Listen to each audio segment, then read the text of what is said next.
Bom dia, Pai do Senhor. Hoje é dia 12 de novembro de 2024. Estamos começando mais um momento, João 3,30, aquele cresça que eu diminua. Quem vos fala aqui é a missionária Nadir Albano. Como de costume, vamos estar orando e logo em seguida vamos estar passando para a preciosa palavra do Senhor. Amém? Meu Deus, meu Pai, em nome de Jesus, nessa hora entra na tua presença santa, pedindo perdão pelas minhas falhas, pelos meus pecados que são inúmeros. Eu apresento o lar, a família, o ministério, o chamado, tudo tem confiado na minha pessoa.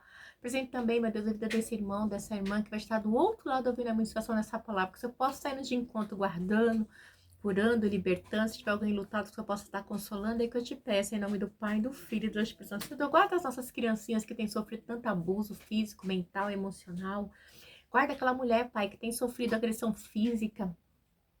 Guarda essa família, essas crianças que a mãe sofreu feminicídio. Oh, meu Deus, tem misericórdia, que eu te peço nesse dia. Amém.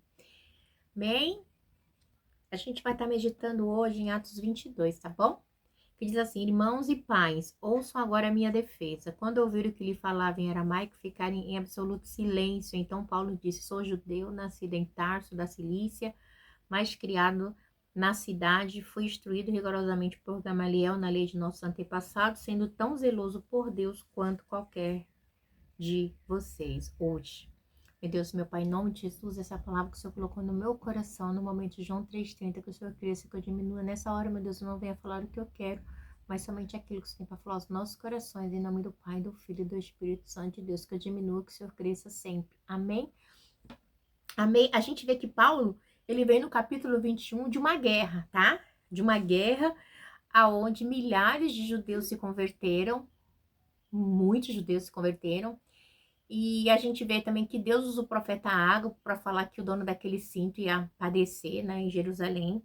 E a gente vê que, e Paulo também conta ali, né, o que que acontece? Eles estavam falando que Paulo estava tentando acabar com tava contra a lei de Moisés, tá? Então tinha uma confusão tremenda. E ali Paulo explica, né, também sobre o concílio, tá? A qual foi deixado para os gentios o quê? Que não precisava circuncidar, mas que era necessário aqui, tipo no 21, 25. Quanto aos gentios convertidos, já lhes escrevemos a nossa decisão de que eles devem abster-se de comida sacrificada aos ídolos, do sangue e da carne de animais estrangulados e de imoralidade sexual. São que o Espírito Santo de Deus e os discípulos ali no concílio chegaram num acordo dirigido pelo próprio Deus, né, que os gentios precisavam fazer e não se circuncidar. Então, isso ali vira um tumulto, uma guerra, né, a qual, quando chega numa determinada escadaria ali, eles gritam violentamente que tinham que acabar com Paulo, acaba com ele, destrói ele. Eles já tinham espancado Paulo, né? Eles já tinham feito, nossa, coisas terríveis, já tinham julgado Paulo, falando que Paulo tinha levado um grego para dentro do templo. Então, assim, eles já tinham feito coisas absurdas, né? E ali a gente vê que Paulo, como ele fala, ele é eloquente, ele fala muitas línguas. Aí a gente vê que no capítulo 40 ele pede permissão para falar na escadaria e ele começa a falar, é onde a gente entra aqui agora, né? Então a gente vê que ele fala assim, irmãos e pais, ouçam agora a minha defesa. Então Paulo ele vai se defender, né? E quando ele se defende, ele começa a falar da onde que ele é, a minha defesa. Quando ouviram que ele falava em aramaico, ficaram em absoluto silêncio, tá? Aquele povo que estava tumultuado ficaram em silêncio. Então Paulo disse, sou judeu, nascido em Tarso, da Cilícia, mas criado na cidade, fui instruído rigorosamente por quem? Por Gamaliel, tá? Rigorosamente por Gamaliel, na lei dos nossos antepassados, sendo tão zeloso por Deus quanto qualquer de vocês. Então, eles estavam dizendo que Paulo estava querendo contra a lei. Então, Paulo falou, fui instruído por Gamaliel, porque naquela época, as pessoas que procuravam os seus professores, tá bom? Eles que procuravam quem ia lhe ensinar, quem seria o seu mestre, né? Por isso que Jesus diz assim, não fui eu que vos escolhi, mas... Não foi vós que me escolheste, mas eu escolhi a vós, né? Então, foi Jesus que nos escolheu. Então, Paulo está mostrando que ele foi instruído por Gamaliel.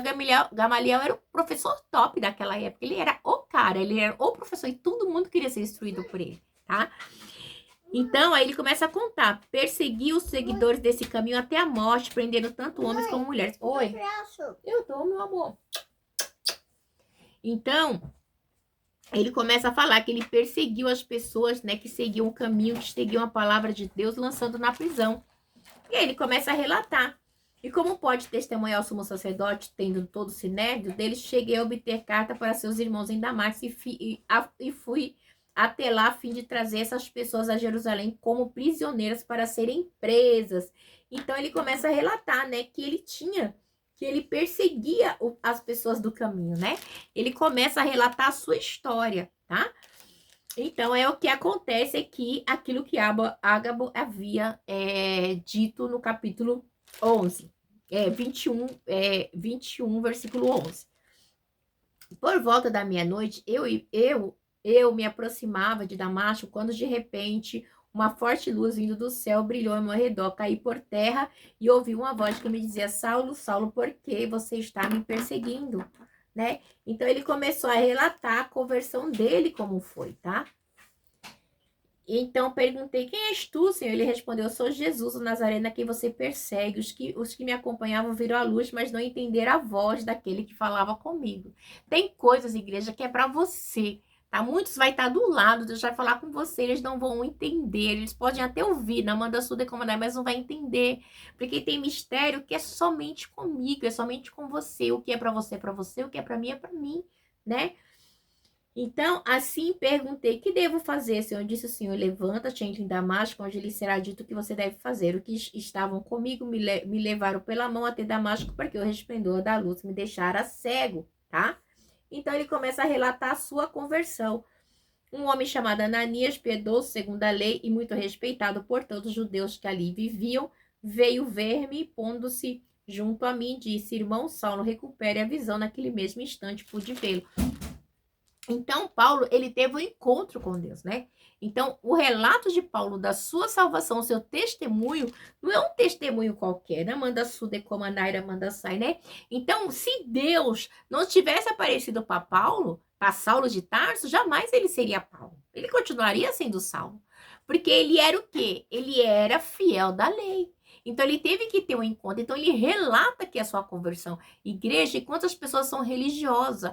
Paulo mostrando a sua religiosidade aqui. Foi necessário o próprio Jesus aparecer para ele deixar de ser religioso, né? Que é algo muito sério, igreja, né? Porque e era para Paulo, tá? Não era para os soldados que estavam com ele, era para ele, porque só ele ouviu a voz e entendeu a voz. Os outros ouviram a voz e não entenderam.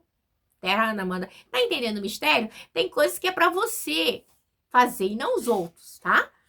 Aleluia. E prosseguindo, então ele disse: o Deus dos nossos antepassados escolheu para conhecer a sua vontade e ver.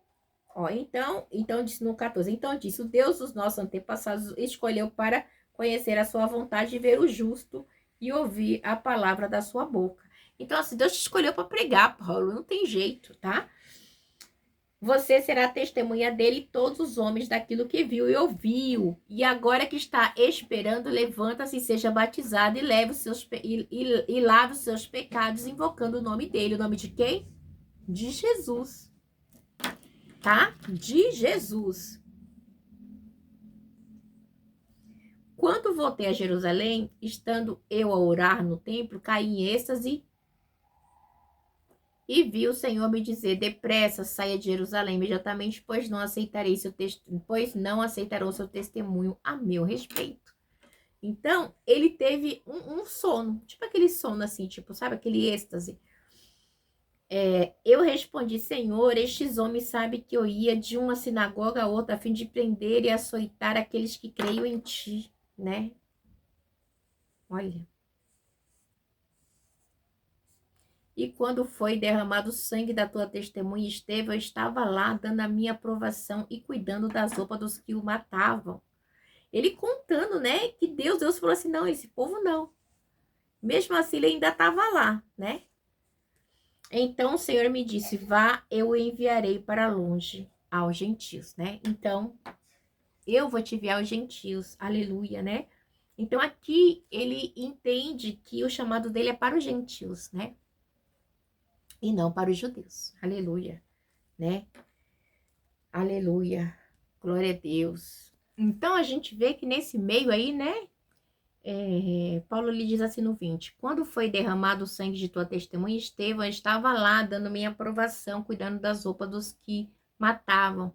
Aí no 21, então o Senhor me disse, vá e eu enviarei para longe aos gentios. Então, aí foi confirmado através de Deus, né, que Paulo, ele teria que estar pregando aos gentios, né, a palavra para mim, para você, tá? Ou seja, aos romanos, samaritanos, os demais. A multidão ouviu Paulo até que ele disse, então todos levantaram a voz e gritaram, tire esse homem daqui da terra, ele não merece viver. Então, a fúria era tão grande que eles não aceitavam, né? Não, o diabo não deixava, não aceitava mesmo. Tapava a voz daquele homem, deles, né? Daqueles homens, eles queriam matar Paulo a todo custo, né? Então, estando eles gritando, tirando suas capas e lançando poeira para o ar, tá? O comandante ordenou que Paulo fosse levado à fortaleza e fosse açoitado e interrogado para saber por que o povo gritava daquela forma. O povo gritava por quê? Porque não aguentava ouvir a palavra de Deus, né? Enquanto o amarravam a fim de açoitá-lo, Paulo disse ao centurião que ali estava, vocês têm o direito de açoitar um cidadão romano sem que ele tenha sido condenado? Né? Aí o que acontece? Ao ouvir isso, o centurião foi prevenir o comandante, que vais fazer? Este homem é um cidadão romano, né? E o comandante dirigiu-se a Paulo e perguntou, diga-me, você é cidadão romano? Né? E ele respondeu, sim, sou. Então o comandante disse, Então o comandante disse, né?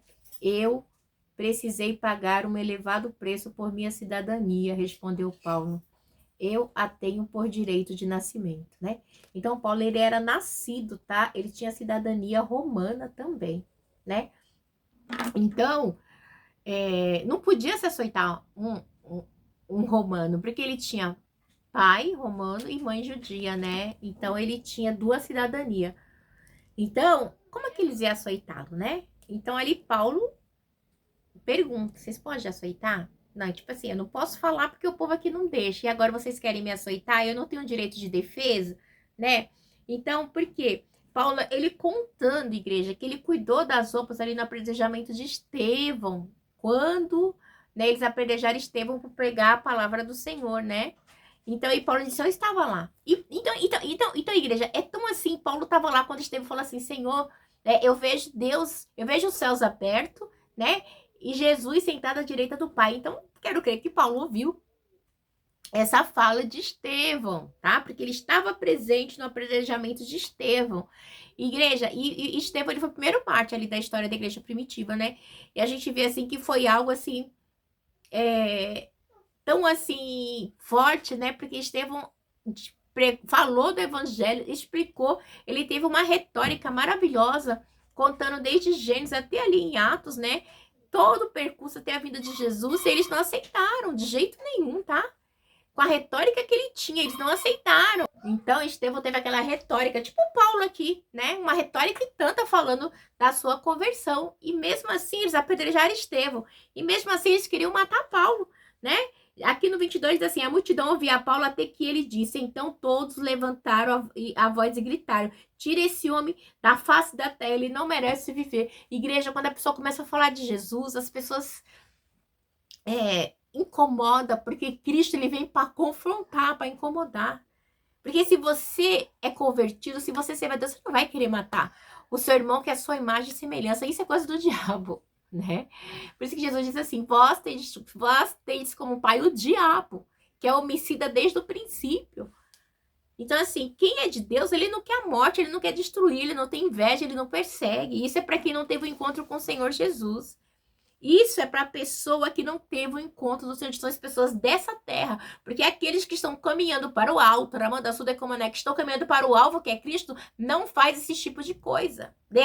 Não é lícito de jeito nenhum, tá? E diz assim, Aranda Surimi de Comanai, Paulo, cidadão romano. A multidão ouvia e ficou revoltado, né? Então, assim, ele foi açoitar Paulo e Paulo falou, não, eu sou romano, e aí, como é que fica? Né? Então, no 29, diz assim, os que interrogá-lo retiraram-se imediatamente, o próprio comandante ficou alarmado ao saber que havia prendido um cidadão romano, tá?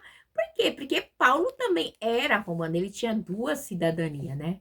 Então, a gente vê a situação ali constrangedora a qual se encontrou, né? Provavelmente, né, esse comandante, ele tinha comprado a sua cidadania. Poderia ter sido um escravo que comprou. E Paulo não. E Paulo era cidadão por causa do seu pai. Então ele ainda fica, ele questiona, respondeu, então o comandante disse, eu precisei pagar um elevado preço por minha cidadania, você pagou, mas Paulo ele já era, porque Deus tinha um propósito, então era necessário, já mandou como, né, que Paulo fosse judeu e romano, aleluia, então coisas na minha, na sua vida que aconteceram no passado, Deus ele tem um propósito, iria mandar como, né, não é fácil, igreja, não é fácil, quando Deus tem propósito, na manda como, né, tem que se cumprir, né? Diz assim, antes de você nascer, eu já te conhecia, Xeremanda Sudecomanai, né? Eu te dei pelas nações, Jeremias, né? Então, Deus já tinha, Sudecomanai Ramanda Sai, já tinha me escolhido a mim, a você, e não é fácil caminhar, né? No ministério do chamado, porque é árduo, igreja. Servir o Senhor Jesus é árduo, não é fácil, não é para qualquer um, não, tá? Você tem que ter convicção do seu chamado, porque você vai enfrentar pessoas mau caráter, povo mau caráter, mentira, engano, perseguição e muitos levantes do diabo para parar o ministério chamado. Então a gente tem que perseverar na fé, no nome e no sangue de Jesus. No nome e no sangue de Jesus, e conseguir, Senhor, me dê fé, me dê força. Porque tem dia que a gente prostra, tem dia que a gente fica triste, tem dia que a gente fica desgastado. Por quê? Porque a luta é grande, né? A batalha espiritual é algo terrível. Mas Deus, nesse dia, está fortalecendo eu e você. No nome de Jesus. E paz, diz aqui no 30. Paulo diante do Sinédrio. No dia seguinte, visto que o comandante queria descobrir exatamente por que Paulo estava sendo acusado pelos judeus, libertou-o e ordenou que reunisse o chefe do sacerdote, todo o Sinédrio, então trazendo Paulo, apresentou a eles, né? Então ele ficou curioso. Por que esse povo quer matar Paulo, né? Por quê? Né? Amanhã a gente vai ver por que eles queriam matar Paulo. Mas a gente sabe que é porque Paulo pregava o evangelho de Cristo, né? E pregar o evangelho de Cristo não é para qualquer um, né? E ainda mais quando Deus, nesse momento, há vamos dizer assim, uma sinuca de bico, como diz o mundo, Paulo, ele é levado a pregar os gentios, né? Diz aqui no 21, 22, 21. Então o Senhor me disse, vá, eu enviarei para longe aos gentios, né? Então, Paulo, a partir de hoje, você vai pregar aos gentios, né? Eu tenho uma obra com você, tá? É para os gentios que você vai pregar. Narandasiribi de Hassai, né? Então, e aí agora a gente vê que vai entrar um tribunal, vai entrar um tribunal judaico, né? Porque eles eram respeitados pelo governo romano, os judeus, querendo ou não, né? Tinha como se fosse uma parceria e precisava da aprovação deles. Então agora entra, né, essa situação de Paulo, né? Antes de anunciar a sentença de Paulo, né? Então Roma tinha que consultar os judeus, porque eles tinham respeito, né? Como se fosse uma aliança, né? Porque assim, assim, a única religião que Roma reconhecia era a religião judaica, a lei de Moisés, né? Então tinha muito disso ainda. Então eles tinham toda a vantagem. Então, ou seja, os judeus aproveitavam disso, porque a única religião que Roma reconhecia era a religião deles. E a religião que Paulo estava pregando, segundo eles, era um caminho, né? Era contra, né? Roma, né? Porque um rei, outro rei, como assim? Né? Jesus é o rei dos reis, senhor dos senhores, né? É no nome de Jesus, é no sangue de Jesus, né? Isso é muito importante, a gente saber que a gente tem um Deus, né? Que no nome dele, que no sangue dele, toda a potestade tem que bater em retirada. Todo mal tem que bater em retirada, porque maior é aquele que está comigo, com você. E Paulo, ele tinha essa autoridade, né? E é muito interessante quando Paulo começa a relatar o testemunho dele, que ele fala que aquela voz, né, todo mundo ouviu, mas só ele entendeu, né? Então isso é muito lindo, tá? A voz de Deus, quando ele chama eu e você, muitos não vão entender, né? Igual o meu ministério, meu chamado. Mas como assim? Ela não trabalha, ela não pode trabalhar, tipo, não tem como vagabunda, né? Não faz nada, eu não sei o que. Mas eu ouvi a voz de Deus, você não vai trabalhar para o homem, você vai trabalhar para mim. Enquanto você trabalha para mim, eu cuido dos seus, dou condições de seu esposo sustentar. É uma luta? É, igreja. Porque tem hora que eu falo assim, meu Deus do céu, eu ouvi a sua voz. Eu estou aqui, fazendo a tua obra. Há 15 anos. É fácil? Não, não é. Levante, igreja, que tem dia que eu falo assim, Senhor, eu não vou aguentar. Senhor, mas por que tudo isso? Né? Não é fácil, igreja. Não é fácil, não é fácil, não é fácil. Né? Nessa época tinha muito açoite físico. Hoje nós sofremos muitos açoite emocional, açoite espiritual, obras de macumbaria, de feitiçaria, muita coisa que vem para destruir, para parar. Mas nós sabemos, eu tenho convicção da voz de quem me chamou. Você tem convicção da voz que te chamou? Você tem convicção do seu chamado? Então não largue, prossiga, porque almas precisam ouvir a voz de Deus através da sua boca. Deus abençoe e fica na paz. Seja um dia abençoado.